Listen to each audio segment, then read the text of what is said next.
Herbie, that vision that I think comes from Herbie and Tony and a little later on Wayne had influenced a lot of bands.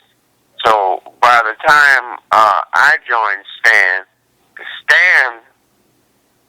was going in that direction also. I mean, not as directly, but by his band members. He had already had Stanley Clarke and Chick Corea and Tony Williams in the band before I got there. Okay, so you came after that rhythm section. Exactly. So okay. So when that rhythm section moved on, he was familiar with that vocabulary and wanted to continue in that direction. So Dave Holland recommended me for the band. Oh, very cool. So that's how I got in it. So you got into the band, yeah, and you had that, and could you talk about the language a little bit more specifically that Stan, maybe he didn't implement it fully, but I mean, what he was trying to, what he wanted to continue with from the rhythm section from Chick and... Well, when I say straight A's, I'm saying that from an academic perspective because now I'm somewhat of a teacher, I guess you could say, because I've been hypothesizing in a couple of different universities. Sure. So Stan somehow had already begun in that direction anyway when he started featuring a Brazilian concept in his music. Right? In other words, absolutely. When I think of straight A's, I think of the whole Afro-Caribbean. I don't just think of Cuban or Puerto Rican. I mean, there's the Caribbean music like Jamaica, Trinidad, Guadeloupe. Panama. Reggae, absolutely, yeah. Yeah. So then there's Argentina, tango and contemporary tango like Astor Piazzolla and whatever came out of that, and of course Brazil. That was extremely popular because of Stan's records. Because of his relationship with João Gilberto and Antonio Carlos Jobim. And so that brought in, people like Milton Nascimento, if you will, a little more invested. And that was a whole system of music right there that Stan was of straight eighth.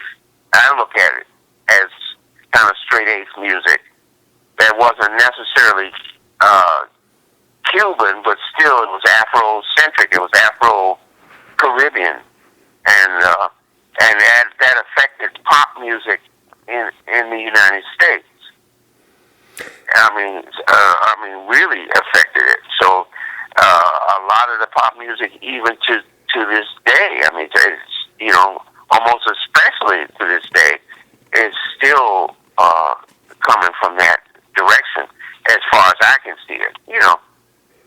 This is really interesting. I mean, just from that time, best you can remember. I mean, you're talking about "Girl from Ipanema," the albums that he did with. Yeah. But that was maybe a little.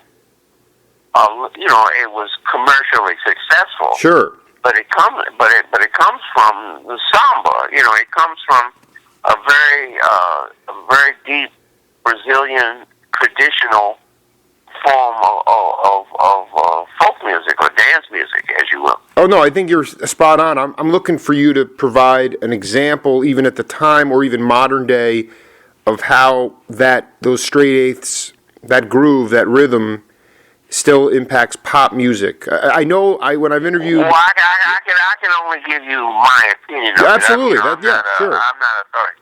So it could be anywhere from, say, Earth, Wind, and Fire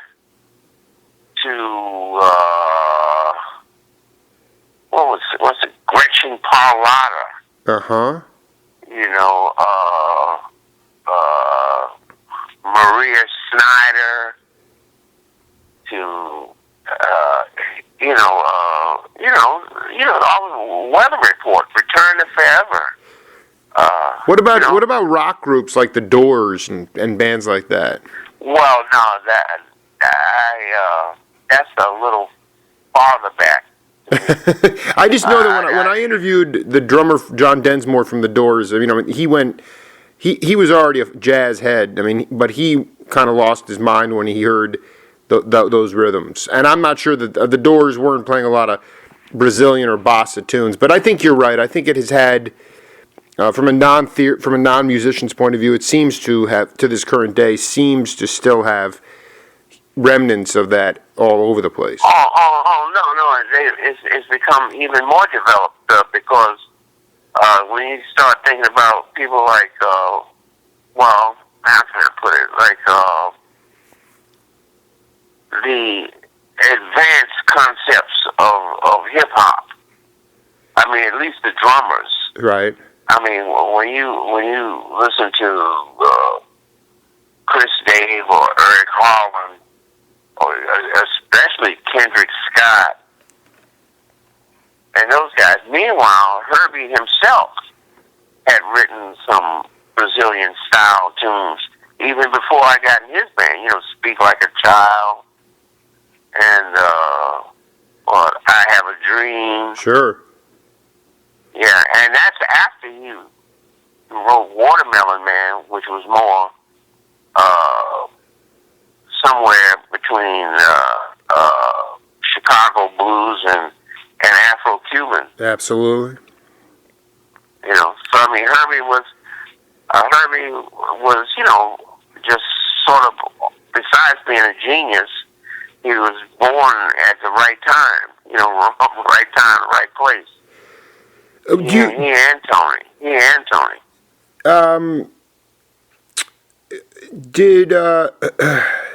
Who was in the working band with Stan when Holland recommended you? Who else was in the group? Well, let's see. I think Richie Byrack had just left. Okay. So I think it was Albert Daly was the piano player when I joined. Sure. But different piano players joined. Chick had left before Richie. So it was going to be those kind of piano players with those kind of sensibilities. On the other hand, Stan was such a brilliant storyteller. He was almost like a pop singer himself, just naturally. He was very impressive.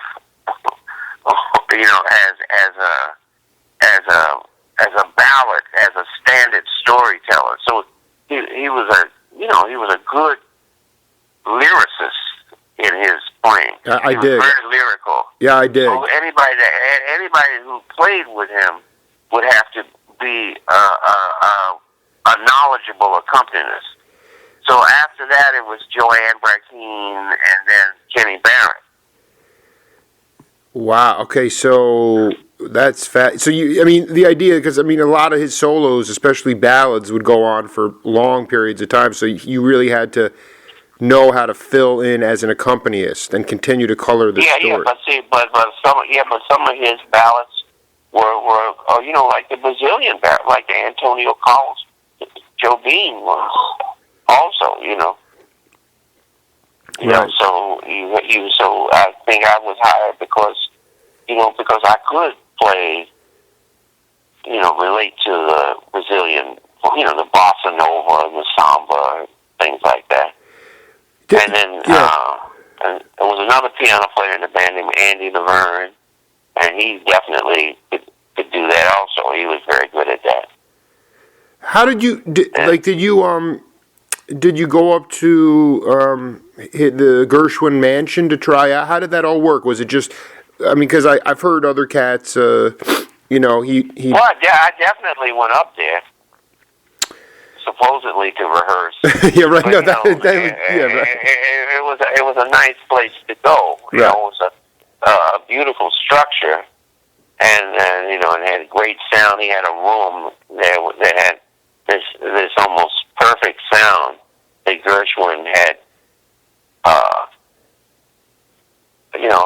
had designed for perfect sound, with perfect sound. So it was fun to do that, and Stan just liked to play. He was a great player, and he liked to play.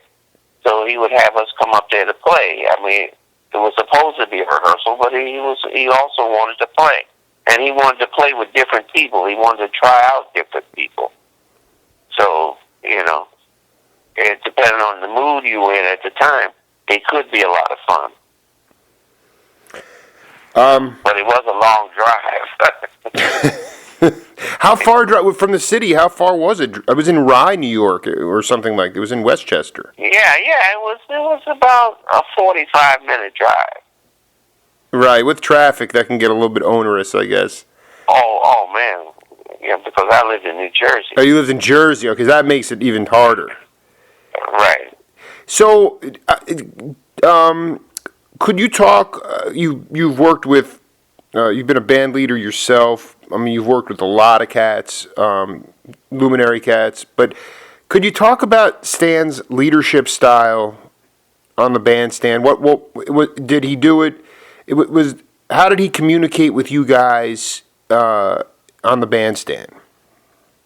Well, that's where it gets interesting for me, and again, I can't speak for everybody else, because by the time I joined Stan, he wasn't just a star; he was a superstar. I mean, in every sense of the word, because you know what the Grammys are. Sure. So you have the Grammys, and it's supposed to be the top, the top music of the year, or voted the top music of the year, and so you have all these different categories. You have the European classical Grammys. You got the pop Grammys, or the heavy metal Grammys, or the whatever. Anyway, you've got all these, but the main Grammy thing is the top song seller of the year. Sure. The main ones. Right. And so there have only been 2 instrumentals in the whole history of the Grammys to win the top Grammy. And for a long time it was only one. And that one was Stan Getz for the Brazilian music. What tune was it? Huh? What tune was it? Well, I guess it must have been Girl from Ipanema. Okay, so for a long time, the only instrumental tune that won a Grammy was Stan Getz. Yeah. Wow. So it was bigger. It was bigger than a jazz Grammy. It was the Grammy. It was the music Grammy of the year. It was the pop Grammy. It was the number one, hit of right, the year. It crossed over into pop. I mean, it was popular. Yeah, that's unbelievable. Right. So he was. I mean, So I'm just gonna before I don't want to pull you too far ahead, but it's like he had reached a superstar level. So how did that how did that change the atmosphere? What was it more of a greatest hits show? Was he talking to the audience a lot? I mean, well, it could have been that. Yeah. If he wasn't such a dedicated jazz musician. Uh-huh. He was really dedicated to the tradition. It was almost like it had happened to him by accident or something. Because you mean winning the Grammy is an accident? That whole situation. Sure. In other words, it wasn't something he was planning to do. A lot of people, I feel, that invest their careers into pop music are actually hoping for some major commercial success.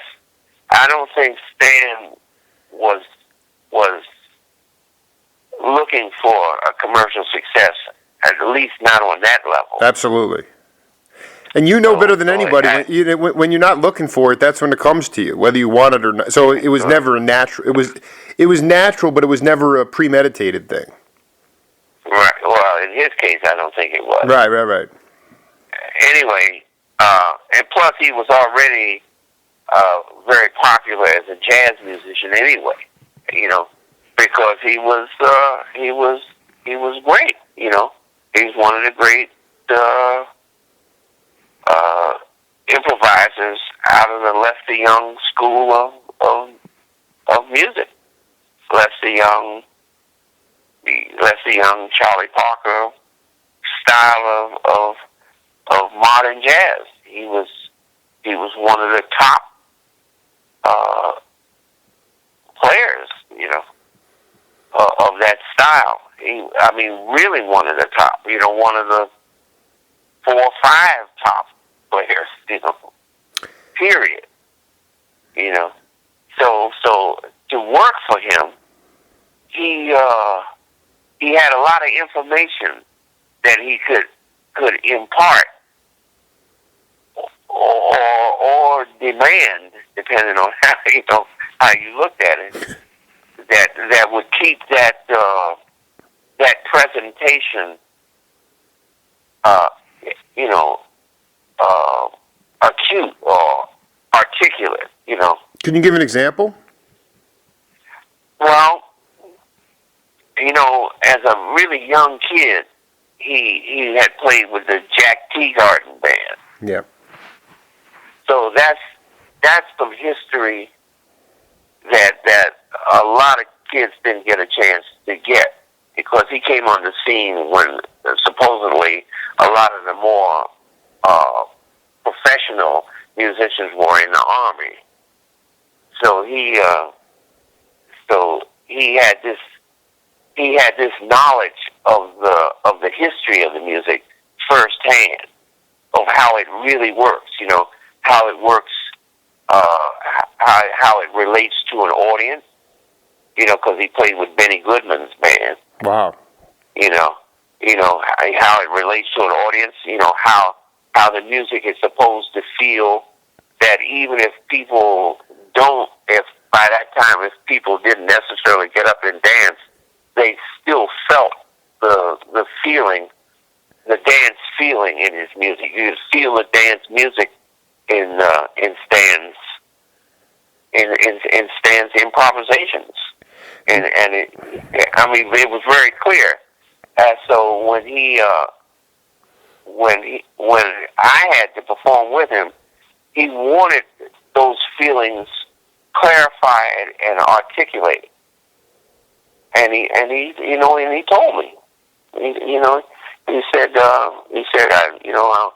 I want your cymbal to sound like this. And I thought to myself, wait a minute, I've already played with Herbie Hancock, and I've played with Shirley Horn, I've played with Jimmy Smith. You know, what do you mean? But it turns out that he was articulating a clearer reference to the tradition and the history of the music. So what it was for me to play with Stan was a huge lesson that I benefited from. This is really important. The lesson. No, I'm really absorbing this. This is so going back to the big band, the swing era bands. That even if you weren't dancing, you could feel the dance rhythms. Yeah. He had you playing the cymbal differently than you've ever played before. That was the lesson, and so that incorporated this feel. I mean, I want to know exactly what was so enlightening for you about that. Well, I wish I could be more exact. Yeah. But if I didn't accomplish that entirely, that was his suggestion. Right. That was the point that he was making. You know. Sure. And he had his own ideas based on his experiences of how that was supposed to go, and he imparted that opinion to me. and I appreciated it. It gave me some reference to what I was already doing, or why I was already doing whatever I was already doing. So yeah, before that you didn't have the reference point, right? But then it became clear. At that point, clearer anyway. Clearer, absolutely. I mean, did you find he was an international star? I mean, did you go overseas with him? Many times.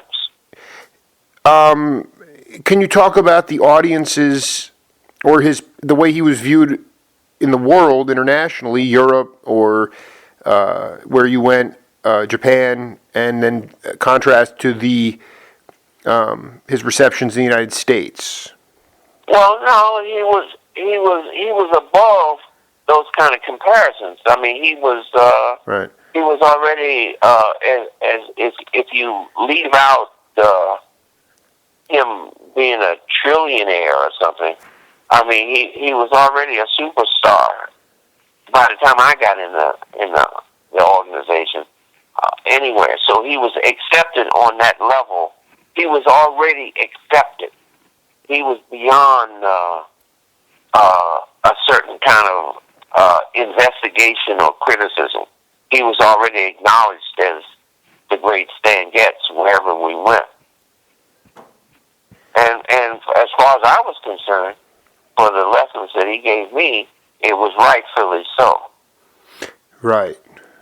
What other you used the word plural? What other lessons did he give Billy Hart? Well, I mean, I could it's already been documented, but I don't want to give any really specific things. But he wanted I would put it this way: he wanted a more intense feeling of the groove, I guess, as if you could say it, but with a more acoustic feeling, without having to hit the drums so hard. Yeah. I'm sorry. I think you're I think you're one of the masters of that, man. But how do you do that? I mean, how do you? Well, he gave me some examples.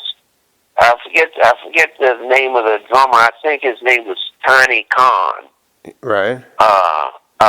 That was a drummer. I never met the guy. I never saw him, but I heard about him. And Stan used to relate to him a lot. There was a club in Boston called Storyville, and Tiny Khan was the drummer there. And he described Tiny's playing to me in that way, that he could have a very intense, dramatic way of playing the drums without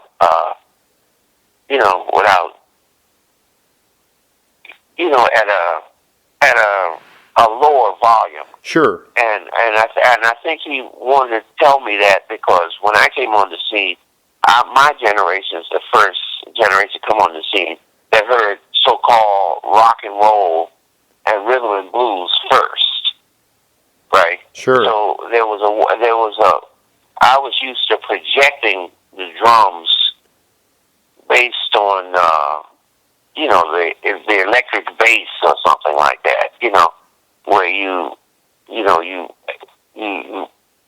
projected the drums, with this clearer backbeat, and so he was saying there was a smoother way to do it. Who did Tiny? And I thought I was already doing it smoothly. You know what I mean? But there was, my heroes were people like Art Blakey and Elvin Jones, and so there was this tendency to really intensify the music from the drum perspective, fire or whatever, and a lot of extra energy, and especially after Coltrane's Coltrane came on the scene, and no, this is I mean, this is when you say you heard rhythm and blues and rock first, you're saying you heard that before you heard jazz. That's what was on the radio. Exactly. Yeah. Exactly. Okay, I dig. So just your listening perspective, the drums all of a sudden had a more were more in the forefront, a more driving approach, a harder thrashing sound, and this was more projection. In other words, because the record put the rhythm section more in the forefront to accentuate this new dance feeling, or whatever it was. This contemporary dance feeling of the time. Oh, I dig. This is what I wanted to ask you about, is that, like, when you had Joanne Brackeen, or and I forget who'd we say was playing bass with you when you first joined Stan? Dave Holland. Oh, Holland was in the band. So, I mean, at that point, just, because I know that the Tony Williams chick Stanley rhythm section cut an album with Stan. Did you guys, was there would you say? We were playing that same repertoire. Captain Marvel stuff, and Yeah. And was there, I guess at that point, did Stan have a desire to keep, was he still writing new tunes? Did you actually cut an album with him at any point? Yeah, but at that point, the only guy that was writing when I first joined the band was Dave. But Dave left very shortly after I joined the band, and Clint Houston came in, and Clint was more of a Stanley Clarke kind of player. Sure. In fact, they were friends. They had a similar approach to music. Stanley actually got the gig with Chick, but Clint would have preferred that. And Joanne sort of had a Chick kind of, she referenced Chick a lot also. Right. She had a similar approach. Did you actually? I'm just curious. Time. Yeah, I'm just trying to. Are there any recordings of any working group with Billy Hart on drums with Stan Getz? Oh well, there's a few. Let's see. When I first joined the band, Dave had just left. Right. So it was Albert Daly and Clint Houston. And it's called The Master. It's a Columbia record called The Master. And I enjoy listening. I still enjoy listening to that record today. Wow, I'm going to have to scope that. And was it a studio recording or live? Yeah, it was a studio. Oh, that's beautiful. And was there some? Did you put any original comps on there, or was it just? No. It was basically. Let me think what it was. It was basically a standard material. Except I think it was one or two tunes by the guitarist that plays with Oregon, Ralph Towner. Towner? Yeah. But Towner wasn't in the group. No, he wasn't. But evidently Stan was hanging out with those style of musicians at that time when I joined the band. Or maybe Towner had played something in the group before I joined, well, but I know there was a definite connection there. Right. I think you're spot. So I'm going to peg this at about 74, 75, 74. Is that about right? That's exactly right. 74. And then, so the band would consistently, it changed a little bit, but so Holland recommended you for the gig, but you actually never played with Dave as a rhythm section with Stan. No, we played. You did, but he just left. He just left very shortly after I joined. He got. I forget who he was playing with. Well, he started to make all those records with Anthony Braxton on ECM and stuff. So he right, he was doing that. But I'm trying to think of who else. Well, I mean, he was that period of time also. Well, 74 changed, but Dave was also in the studio all the time with cats and. Well, he was doing stuff with Jack and Abercrombie also. That's right. That's right. Gateway. Yeah, you're right. He started doing stuff with Colin Walcott and Abercrombie. Right. Yeah, that's right. That Oregon connection. So and now that I think about it, Keith also, right? Some things like that whole group of people. Sure. Keith, yeah, exactly. Keith, yeah. Billy, I wanted to ask you, did you ever hear from other African American musicians? Did they think that Stan was a racist person?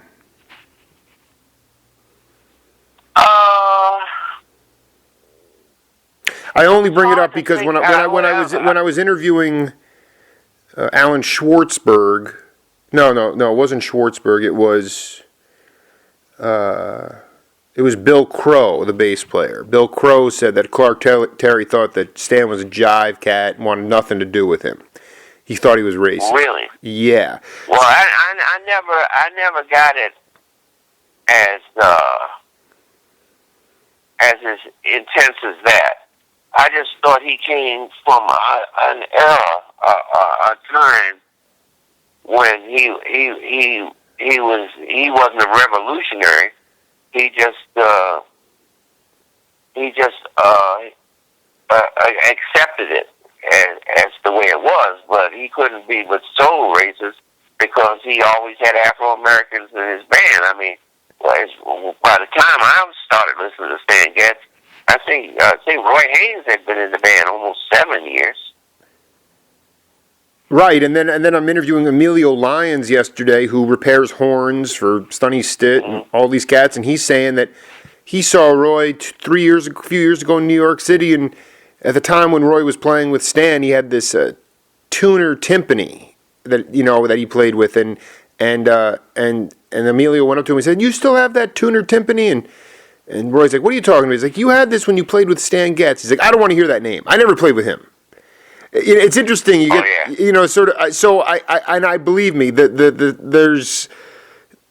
All I'm saying is that as brilliant a sound as he had, his tuning was his pitch was perfect. He had just all these beautiful sequencing. He could play love songs. He was an attractive looking person, But he really had. I mean, what I'm coming to realize is he struggled a lot with demons on a lot of levels, and I wasn't sure if that you ever. Well, certainly that was true, but I mean, you didn't ask me those questions. I mean, I don't really know how relevant or important any of that really is in the general scheme of things. I don't think so. I'm just wondering. I'm not looking for speculation. I'm just trying to figure out if you felt that he ever was, because he wasn't good to women. So I'm just, and the thing that perked me up was just that Clark Terry thought he was a full-fledged racist. But I just want to know if you personally ever witnessed anything or dealt with anything with him that you felt was unsavory or left a bad taste in your mouth. Well, I mean, you can almost say that about anybody. Sure. First of all, but yes, there was some very obvious, clear things about Stan. But I attribute it more to the fact that he was, what's the word for it? when you feel less than everybody else. Insecure. Insecurity, absolutely. Yeah, because he had gotten started in the business at such a young age, and there were certain things he told me. He told me that he got into drugs and that kind of thing from those guys, the older guys. He said that Jack Teagard and some of the guys in those bands that he was playing in, and Benny Goodman's bands, if they didn't give him actual pot and stuff like that, they definitely gave him pills and things like that. But I heard they gave that to what's the great singer that was in the Wizard of Oz? Oh, Judy Garland.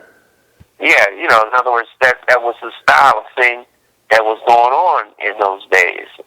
And not only Judy Garland, what was the male figure, Judy's male figure? I should know this too because we play that record all the time in my home with my kids. But I don't. No, but I mean, but the short guy that was that got married so many times. I don't know. And you would know him. You thought of him more as a comedian. Anyway, but he and Judy were in a lot of movies together.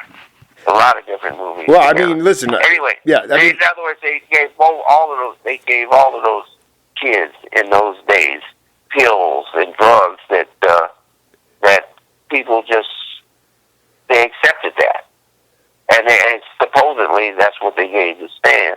So much so that by the time he actually gets to Woody Herman's band, he was already at like 18 or something. He was already a heroin addict. Absolutely.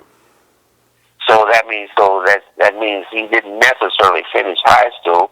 He definitely didn't go to college. So what do you expect from a white male that didn't grow up privileged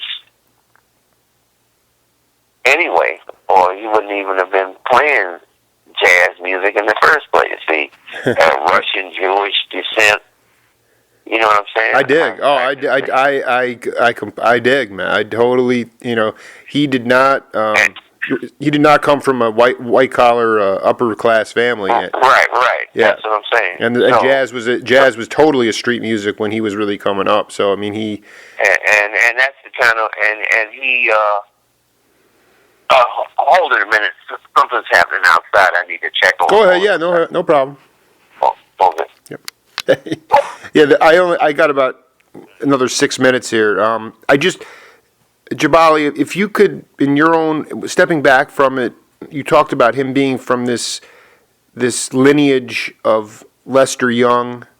Can you talk about a little bit more about the lineage that Stan came from, and then ultimately the individual sound that he had that allowed him to stand out to become one of the most individualistic, jazz artists in the world?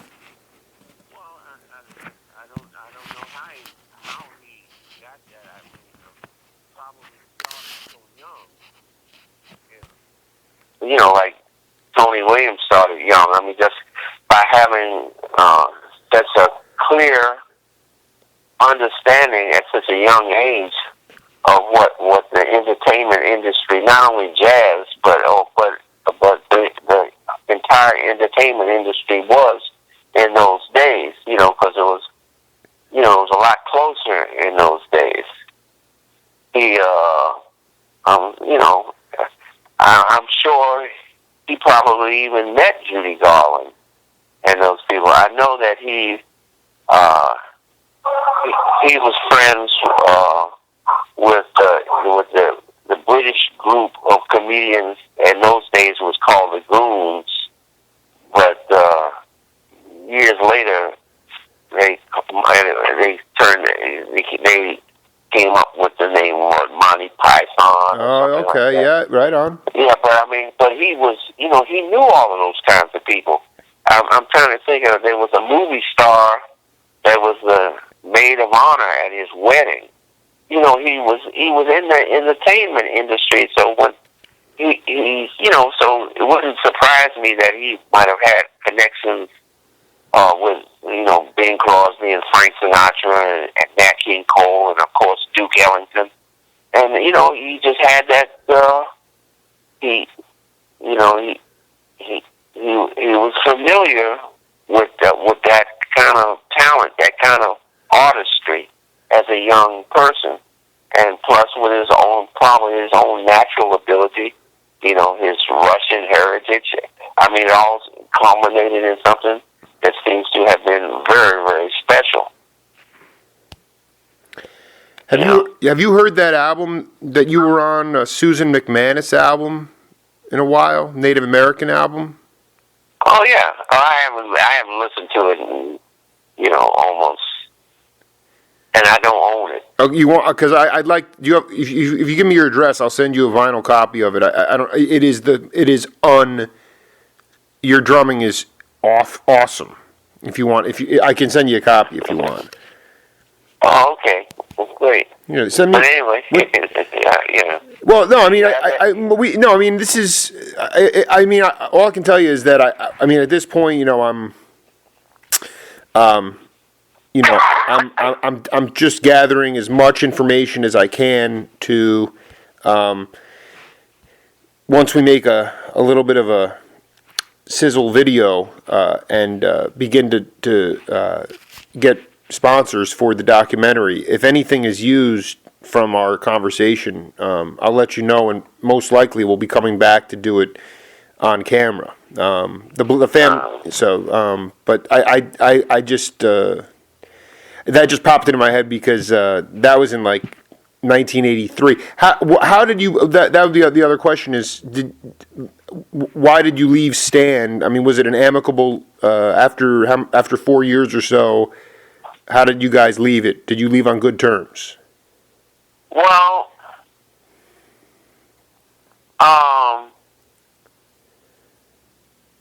yes and no. Such is life. Yeah. Usually, if you left Stan, he broke up the relationship. But in this particular instance, I broke up the relationship. Huh. Well, I mean, I had been there 4 years.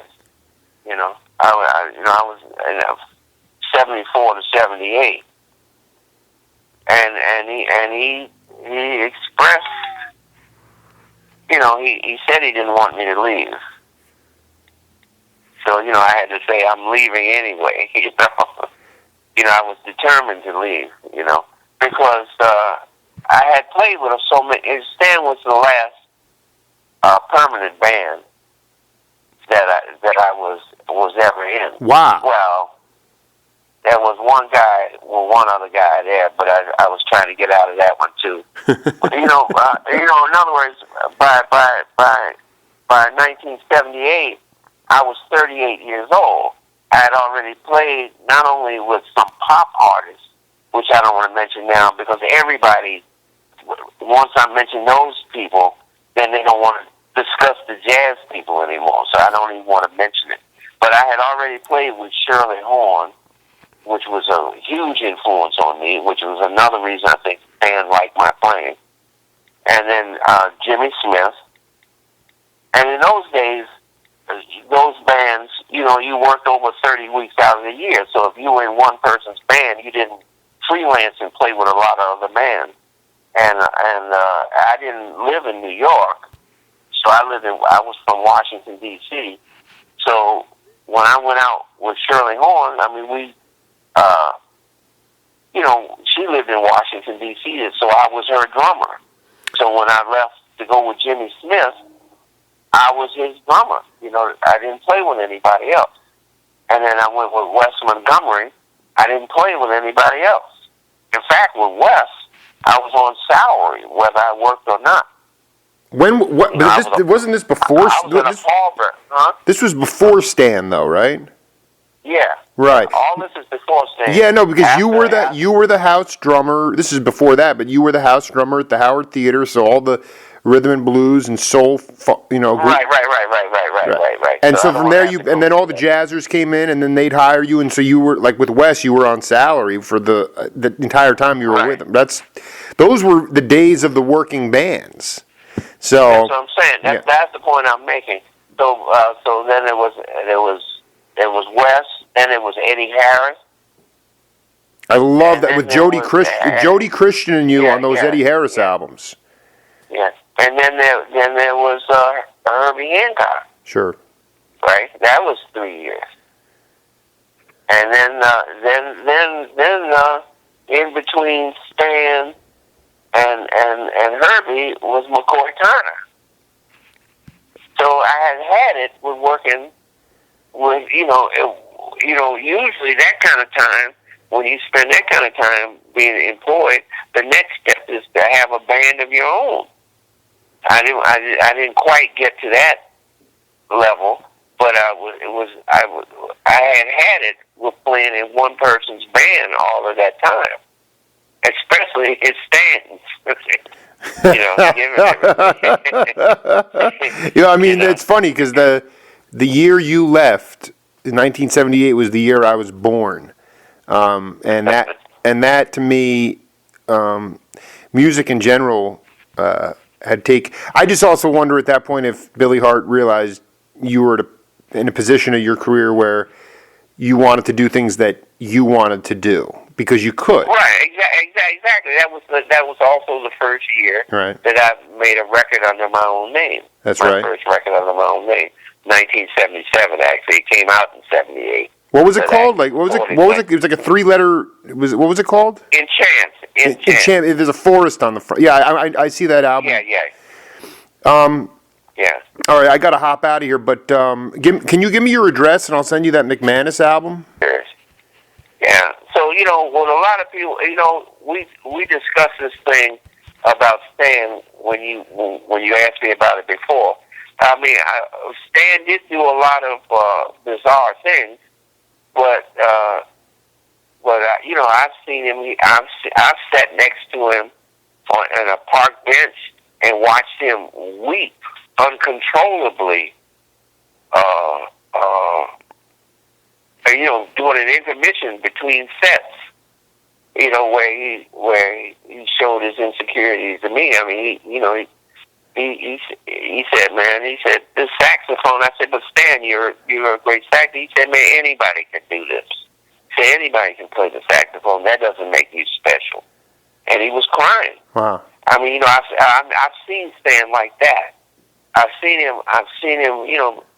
So like in terms of women, he was incredibly possessive of his wife, or of his one of his partners were. Yep. But I mean, I attribute that to insecurity. I mean, when he felt about other musicians, Afro Americans or whatever, I think it was. I don't think it was so much racism as it might have just been jealousy. Also, the idea that I might have been jealous of Clark Terry. I mean, Jesus Christ! I mean, that was like the Muhammad Ali of trumpet players. I mean, there's Dizzy Gillespie and Freddie Hubbard, but Jesus, Clark Terry. Well, anyway, go on. No, I think you're. I mean, I know for a fact. I mean, this is mind blowing to me from a sociological standpoint. But I guess this is prior to you. You were probably with Jimmy Smith and Wes in the late '60s, and so Stan was going to Ronnie Scott's. And Jack DeJohnette was the drummer, and he left the band to join Miles. So he had a tryout, and Schwartzberg got the gig, and they went to Ronnie Scott's. And before the show, Stan comes back from backstage, and he dumps out a whole pill bottle full of doctor-prescribed cocaine. You could get cocaine prescribed to you legally for depression, constipation, a whole myriad of things. Right. And I'm just like, so I mean, and when you're talking about this idea of just being this mega star, I just look at it crying on a bench, sort of anybody, not having insecurities, not feeling so good. It's also, I think one thing I need to delve deeper into is just the idea of how did he handle all that fame and success, and did it eat away at him and hurt him psychologically? I mean, I think that. Without a doubt. I mean, you don't act the way he acted. Right. Normally, something had to be, something had to be wrong. Right. He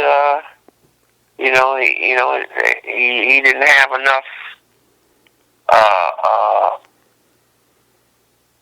What do you mean? Life education or whatever. In other words, he wasn't really allowed to grow up. I mean, Miles was pretty weird too, Yeah, like and there's no course in life to teach you about being thrust into the spotlight, especially at that time. It was, it was trial by fire. So I mean, right. I dig. It's just getting deeper into this. I just really appreciate you. I always just love talking to you, man. You always weave these really well-spoken stories, and we'll be in touch. I mean, I'll probably be, seeing you in person or coming back and trying to flesh out some of these stories later on. It was great to talk to you, man. By the way, I also fortuitously, right after I talked to you, was able to connect with Billy Hart. So we had a ball. We did a great interview, and so it's all the spirits working together, man. Oh man, he's such a great musician. Well, it's about, and like I said, and a great person. Too. Great humble cat and a monster player, just like you, man. So, look for that record, man, and we'll be in touch, Jabali. All right, man. Take care. Cheers, brother.